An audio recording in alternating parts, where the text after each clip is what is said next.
तुम मुझसे नफरत करो इसलिए मैंने जो कुछ भी किया वो आहिस्ता आहिस्ता मुझे मार रहा है। या अल्लाह, जो कुछ मैंने झेला वो बहुत ज्यादा है। मैं थक गई हूँ, टूट गई हूँ। उसके बगैर कैसे? तुमने पुराने बारान को मार दिया है। अब तुम्हारे सामने एक बिल्कुल नया बारान है।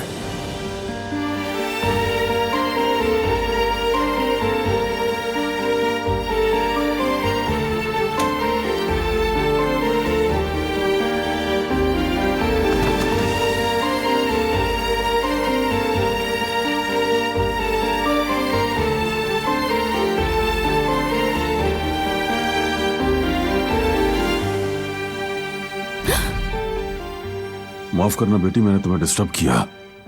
नहीं, कोई बात नहीं, मैं बस ख्यालों में गुम थी।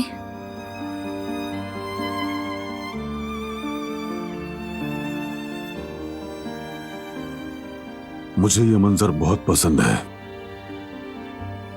जब बीमार था मैं और किसी से बात नहीं कर सकता था तो यहां बैठकर कुदरत को देखकर मुझे बहुत सुकून मिलता था। उन दिनों मैं जिंदगी को सिर्फ देख सकता था, छू नहीं सकता था, उसका हिस्सा नहीं बन सकता था। जैसे मेरे और जिंदगी के दरमियान एक बड़ी शीशे की दीवार आ गई हो। मैं सिर्फ उधर से तुम सबको देखता था, सोचता था एक दिन जब ठीक हो जाऊंगा तो क्या कुछ करूंगा। मैं उस दिन का इंतजार करता था जब मैं दोबारा अपने बच्चों का बाप बन सकूंगा।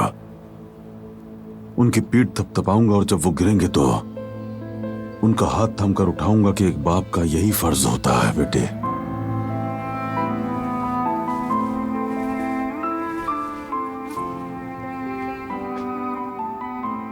बच्चा गिरता है, हम उसे उठाते हैं। बच्चा देखता है और हम उसे समझते हैं। बच्चा बुलाता है, हम दौड़कर जाते हैं। औलाद के लिए सब कुछ करना पड़ता है, कुर्बानी देनी पड़ती है।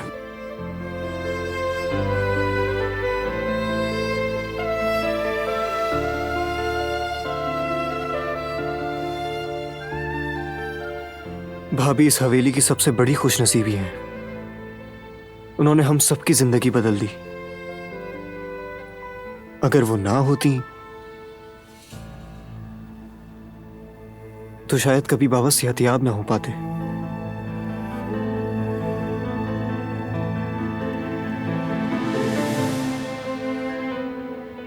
देखिएगा, अभी थोड़ी देर में तैयारी शुरू हो जाएगी। आप भाभी को थोड़ी देर के लिए बाहर ले जाएं भाई। ऐसे क्या देख रहे हैं भाई? सरप्राइज है आखिर। सब कुछ मुकम्मल होने तक आपको थोड़ा सा संभालना होगा भाई। ये भी आपकी ड्यूटी है।